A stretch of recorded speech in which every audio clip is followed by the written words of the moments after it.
and trying to drive safely.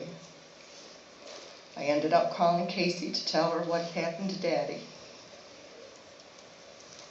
Ange was on her way to start praying. And I'm glad I called her when I did, because within 10 minutes, there were prayer requests on Facebook for Greg's safety and healing. She would have found out without me, but I'm glad I got to her in time. So I drove to meet the ambulance.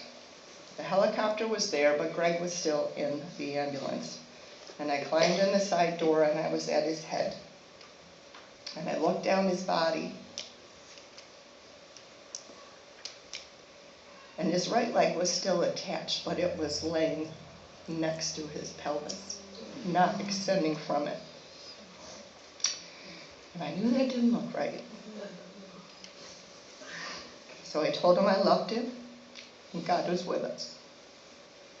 We prayed together, and he told me, call John Ferry, who's our veterinarian and one of Greg's closest friends.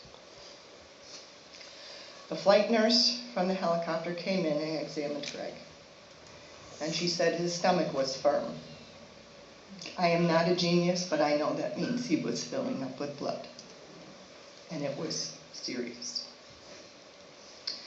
They asked me how much I weighed.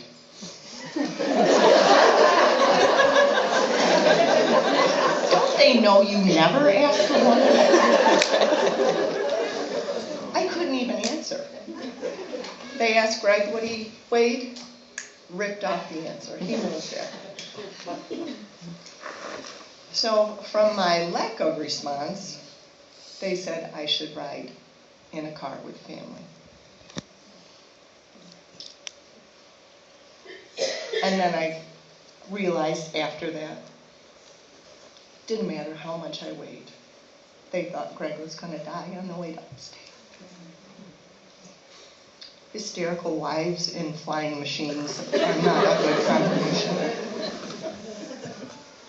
But on the way to upstate, they administered a brand new drug just approved by the FDA to stop internal bleeding. He was the first person they had ever given that to. God is very good.